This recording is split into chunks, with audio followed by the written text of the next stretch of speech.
আজকে আমরা নবম শ্রেণীর দ্বিতীয় পর্যায়ক্রমিক মূল্যায়ন 2026 সালের ইতিহাস বিষয়ে সম্পূর্ণ উত্তর সহ নমুনা প্রশ্নপত্র সেট 3 সম্পর্কে আলোচনা করব। তো চলো এই ভিডিওতে আমরা দেখে নিই ক্লাস 9 এর সেকেন্ড ইউনিট টেস্ট 2026 হিস্ট্রি সাবজেক্টের এই কোশ্চেন পেপার এবং তার উত্তরগুলো।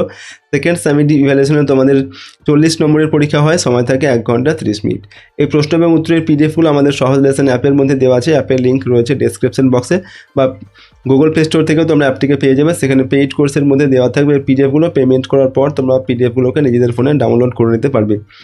এখানে দেখো 1 নম্বর দাগে বলা হচ্ছে সঠিক উত্তরটি বেছে নিয়ে লেখো 1 × 8 = 8। কয়ের দাগে কূটনীতির জাদুকর বলা হয় বিসমার্ককে, মেটারনিখকে, কাফুরকে না প্রথম উইলিয়ামকে।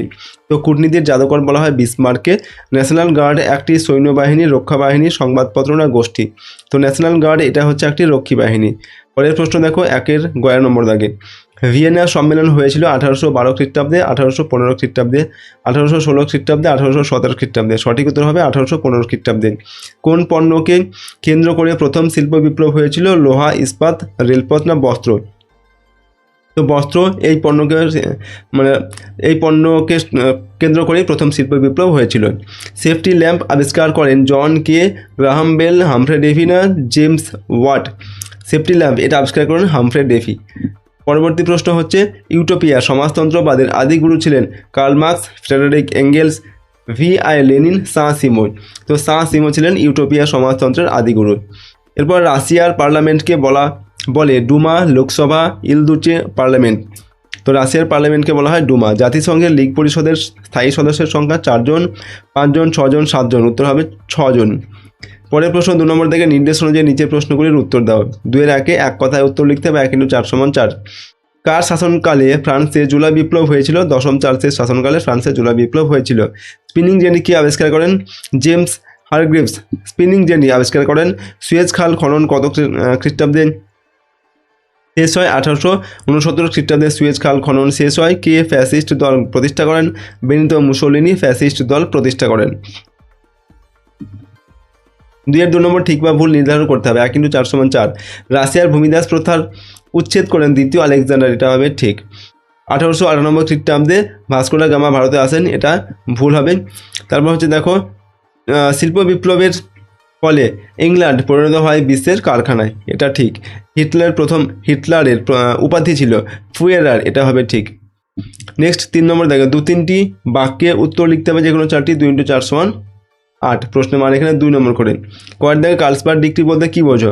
জার্মান বুন্ডের সভাপতি হিসাবে অস্ট্রিয়ার প্রধানমন্ত্রী মেটারনিখ 1819 খ্রিস্টাব্দে কার্লসবার্গের জার্মান নৃপতিদের একটি সভা আহ্বান করেন এবং জাতীয়তাবাদী ছাত্র আন্দোলন দমন করার জন্য কয়েকটি হুকুমনামা জারি করেন। যেমন 1 নম্বর হচ্ছে জার্মানির ছাত্র সংগঠনগুলিকে নিষিদ্ধ করা, 2 নম্বর সংবাদপত্রের স্বাধীনতা হরণ করা, 3 নম্বর ছাত্র অধ্যাপকদের কার্যকলাপের উপর নজর রাখার জন্য গুপ্তচর নিয়োগ করা।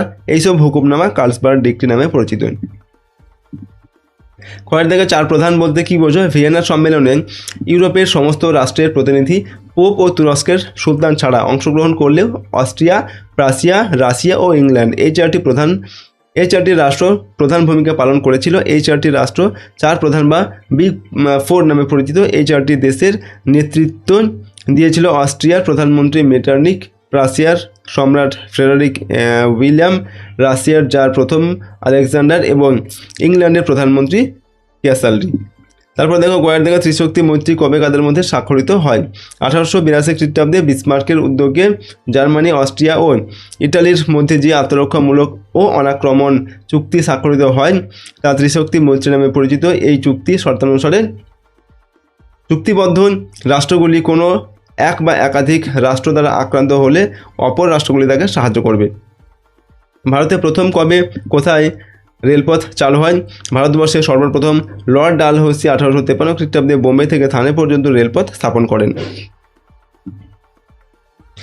এরপর দেখো এনইপি কথার অর্থ কী? এটি কে প্রবর্তন করেন? লেনিন। বাস্তব প্রয়োজনে ও রাশিয়ার বিশেষ অবস্থার পরিপ্রেক্ষিতে মার্ক্সবাদ থেকে কিছুটা সরে এসে যে অর্থনৈতিক নীতি গ্রহণ করেন তার নতুন অর্থনৈতিক নীতি বা নিউ ইকোনমিক পলিসি বা সংক্ষেপে এনইপি নামে পরিচিত।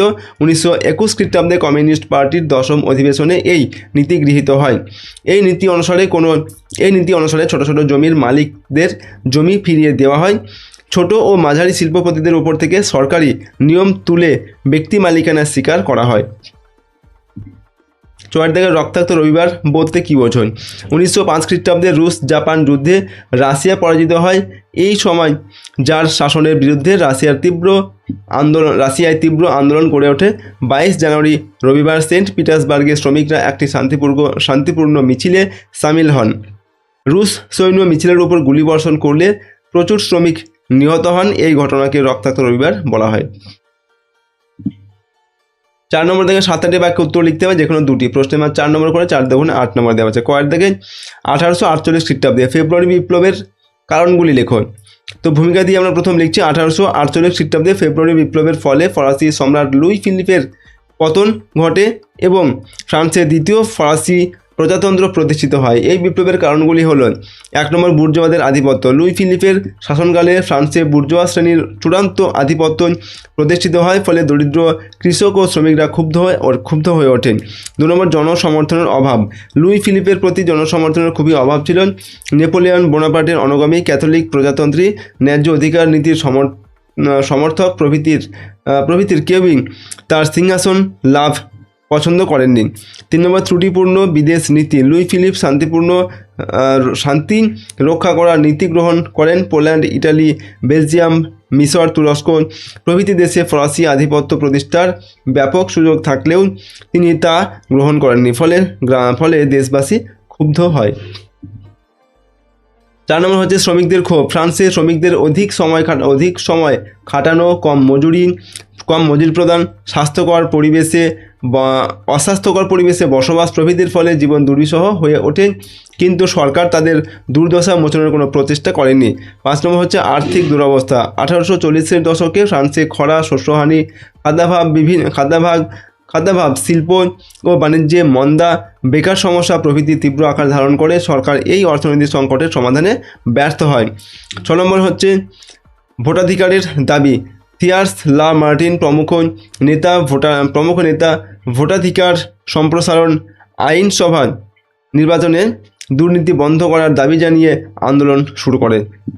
নেক্সট হচ্ছে ক্ষয়ের থেকে প্যারি কমিউন কি? তো দেখো, ফ্রান্সের প্যারিস শহরে বিপ্লবী শ্রমিকরা 1871 খ্রিস্টাব্দের 18 মার্চ এক অভ্যুত্থানের মাধ্যমে প্যারি কমিউন নামে একটি সংগঠন গড়ে তোলে। প্যারি কমিউনের আন্দোলন ছিল জার্মান সৈন্য ও ফরাসি রাষ্ট্রপতি থিয়ার্সের সরকারের বিরুদ্ধে। প্যারি কমিউন গঠনের কারণ ছিল থিয়ার্সের সরকারের রাজতন্ত্রীদের প্রাধান্য ও থিয়ার্সের জনবিরোধী নীতি। প্যারি কমিউন দমিত হলেও এটি ছিল পরবর্তী শ্রমিক আন্দোলনগুলির কাছে এক উল্লেখযোগ্য দৃষ্টান্ত। গয়ের দাগে 1929 খ্রিস্টাব্দের অর্থনৈতিক মহামন্দা কি? 1929 খ্রিস্টাব্দে মার্কিন যুক্তরাষ্ট্রে ভয়াবহ অর্থনৈতিক সংকট শুরু হয় এবং তা ইউরোপ তথা বিশ্বের অর্থনৈতিক শক্তিশালী দেশগুলিতে ছড়িয়ে পড়ে। এই অর্থনৈতিক সংকট অর্থনৈতিক মহামন্দা নামে কুখ্যাত। এই মহামন্দা 1929 থেকে 33 খ্রিস্টাব্দ পর্যন্ত বিদ্যমান ছিল।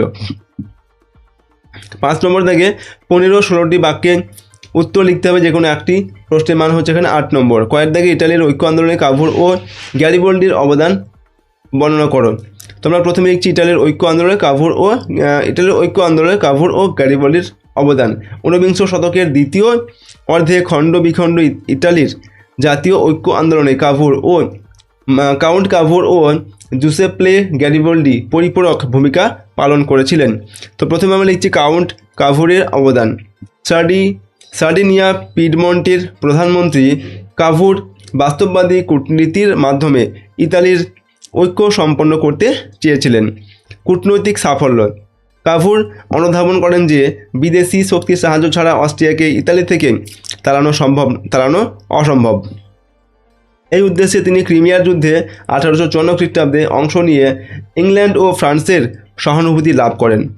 এরপর হচ্ছে উত্তর ইতালির মুক্তি। 1858 সালে ফরাসি সম্রাট তৃতীয় নেপোলিয়নের সঙ্গে প্লম্বিয়ার্সের চুক্তি করে তিনি অস্ট্রিয়াকে পরাস্ত করেন এবং লম্বার্ডি উদ্ধার করেন। পরে তার কূটনীতি ও গণভোটের সহচার্যে পার্মা, মডেনা, টাস্কানি ও রোমানা পিডমন্টের সঙ্গে যুক্ত হয়। এরপর আমরা লিখছি গ্যারিবল্ডির অবদান। ম্যাসিনির ভাবশিষ্য গ্যারিবল্ডি সশস্ত্র বিপ্লবের মাধ্যমে দক্ষিণ ইতালির ঐক্য সম্পূর্ণ করেন।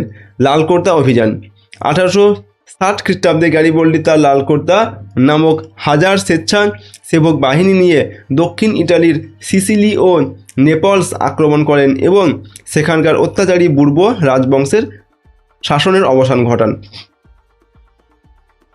নেক্সট দেখো, মহৎ আত্মত্যাগ।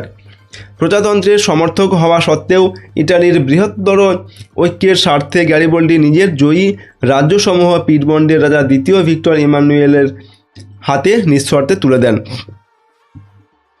তারপর আমরা লিখছি উপসংহার। পরিশেষে বলা যায় ক্যাভোরির দূরদর্শী কূটনীতি এবং গ্যারিবল্ডির বীরত্ব ও নিঃস্বার্থ আত্মত্যাগের যুগলবন্দিতেই 1861 খ্রিস্টাব্দে রোম ও ভেনেসিয়া ব্যতীত সমগ্র ইতালি একটি ঐক্যবদ্ধ রাষ্ট্রে পরিণত হয়। খয়ের দাগে ইংল্যান্ডে প্রথম কেন শিল্প বিপ্লব ঘটে বা শিল্প বিপ্লব হয়েছিল সেটা লিখতে হবে। প্রথমে আমরা লিখছি এখানে ভূমিকা। বিভিন্ন বৈজ্ঞানিক আবিষ্কার, কৃষির উন্নতি সহ অন্যান্য অনুকূল উপাদানের সাহায্যে ইংল্যান্ডেই বিশ্বের মধ্যে প্রথম শিল্প বিপ্লব ঘটে। এক নম্বর হচ্ছে বৈজ্ঞানিক আবিষ্কার। ইংল্যান্ডে বিভিন্ন বৈজ্ঞানিক আবিষ্কার শিল্প বিপ্লব ঘটাতে সাহায্য করেছিল, যেমন জন কের উড়ন্ত মাকু বা ফ্লাইং শাটল, হারগ্রিভসের স্পিনিং জেনি, জেমস ওয়াটের বাষ্পীয় ইঞ্জিন ইত্যাদি আবিষ্কার শিল্প বিপ্লবে সহায়তা করে। 2 নম্বর কৃষির উন্নতি। অষ্টাদশ শতকে ইংল্যান্ডে কৃষকরা কৃষি থেকে ভালো আয় করায় শিল্পদ্রব্য কেনার ক্ষমতা অর্জন করে। শিল্প বিপ্লবের ফলে ইংল্যান্ড খাদ্যশস্য ও কাঁচা মাল উৎপাদনে স্বয়ংভরতা অর্জন করেছিল। 3 নম্বর হচ্ছে মূলধনের প্রাচুর্য। সামুদ্রিক বাণিজ্যের মধ্য দিয়ে বিশেষ করে ভারতবর্ষের সঙ্গে একচেটিয়া বাণিজ্য ও ভারতের সম্পদ লুণ্ঠন করে এবং আমেরিকা থেকে সোনা নিয়ে এসে ইংল্যান্ড তখন ধনসম্পদে পূর্ণ একটি দেশ। 4 নম্বর হচ্ছে অনুকূল প্রাকৃতিক পরিবেশ। উত্তর সাগর ও আটলান্টিক মহাসাগরের মধ্যবর্তী স্থানে অবস্থিত ইংল্যান্ডের স্যাঁতস্যাঁতে আবহাওয়া শিল্প উৎপাদনে বিশেষ করে বস্ত্র শিল্পের পক্ষে ছিল খুবই অনুকূল। 5 নম্বর কাঁচা মালের প্রাচুর্য। ভারী শিল্পের প্রধান উপকরণ হলো কয়লা ও লোহা। ইংল্যান্ডের খনি গর্ভে কয়লা, লোহা ছাড়াও টিন ও তামার ভাণ্ডার বৃহৎ শিল্পের দ্রুত প্রসারকে সহায়তা করেছিল। 6 নম্বর হচ্ছে সুলভ শ্রমিকের সুবিধা। 18 শতকে ইংল্যান্ডে জনসংখ্যা বৃদ্ধি ও জমিচ্যুত বেকার কৃষকদের সংখ্যা বৃদ্ধি সুলভ স্বাধীন শ্রমিকদের সৃষ্টি করে স্বাধীন শ্রমিকের সৃষ্টি করে শিল্প বিপ্লবকে সাহায্য করে। 7 নম্বর হচ্ছে কাঁচা মাল ও বাজার। ভারতবর্ষ, আমেরিকা ও পৃথিবীর অন্যান্য স্থানের ইংরেজ উপনিবেশগুলি থেকে যেমন সস্তায় প্রচুর কাঁচা মাল ইংল্যান্ডে আসতো, তেমনি ওই স্থানগুলি আবার ইংল্যান্ডজাত পণ্যদ্রব্যের একচেটিয়া বাজার ছিল, যা উৎপাদিত পণ্য বিক্রয়ে সাহায্য করে। তারপর আমরা লিখছি উপসংহার। এত সব সুযোগ সুবিধা সে সময়কার ইউরোপীয় দেশগুলির মধ্যে কেবলমাত্র ইংল্যান্ডেই বর্তমান থাকায় ইংল্যান্ডে প্রথম শিল্প বিপ্লব হয়। গয়ের দাগে প্রথম বিশ্বযুদ্ধের কারণগুলি বিশ্লেষণ করো। প্রথম বিশ্বযুদ্ধের বিভিন্ন কারণ ছিল, যেমন 1 নম্বর হচ্ছে উগ্র জাতীয়তাবাদ। 20 শতকের শুরুতে ইউরোপের বিভিন্ন দেশে উগ্র ও সংকীর্ণ জাতীয়তাবাদের দ্রুত প্রসার ঘটতে থাকে। এই সময় ইউরোপের বিভিন্ন উগ্র জাতীয়তাবাদী মতবাদের উন্মেষ ঘটে এবং ইউরোপের প্রতিটি জাতি নিজের জাতি শ্রেষ্ঠ এবং অন্য জাতিকে নিকৃষ্ট বলে মনে করতে থাকে। 2 নম্বর ফ্রান্সের ক্ষোভ। ফ্রান্স সিডনির যুদ্ধে রাশিয়ার কাছে পরাজিত হলে কয়লা খনি সমৃদ্ধ আহসান ও লোরেইন নামক স্থান দুটিকে জার্মানিকে ছেড়ে দিতে বাধ্য হয়। এই যুদ্ধে পরাজয়ের প্রতিশোধ গ্রহণ এবং আলসাস ও লোরেইন পুনরুদ্ধারের উদ্দেশ্যে ফ্রান্স জঙ্গি মনোভাব নিয়ে জার্মান বিরোধী জোট তৈরি করে এবং ইউরোপে যুদ্ধের পরিস্থিতি তৈরি করে। 3 নম্বর হচ্ছে মরক্কো সংকট। ফ্রান্স আফ্রিকায় উপনিবেশ স্থাপনের চেষ্টা করলে জার্মান কাইজার দ্বিতীয় উইলিয়াম ফ্রান্সের বিরুদ্ধে মরক্কোর সুলতানের পাশে দাঁড়ান এবং পান্থার নামক একটি যুদ্ধ জাহাজকে মরক্কোর আগাদির বন্দরে ঢুকিয়ে দেন। ফলে ফ্রান্স এবং জার্মান সম্পর্কে অবনতি ঘটে। 4 নম্বর সেরাজেভো হত্যাকাণ্ড। অস্ট্রিয়ার যুবরাজ ফার্দিনান্দ ও তার স্ত্রী সোফিয়া সার্বিক জাতি অধ্যুষিত বসনিয়া সফরে এলে তারা সেরাজেভো শহরে এক বসনীয় ছাত্রের হাতে নিহত হন। অস্ট্রিয়া এ হত্যাকাণ্ডের জন্য প্রতিবেশী রাষ্ট্র সার্বিয়াকে দায়ী করে। দায়ী করে বিভিন্ন কঠোর শর্তাদি একটি চরমপত্র পাঠায়। অস্ট্রিয়ার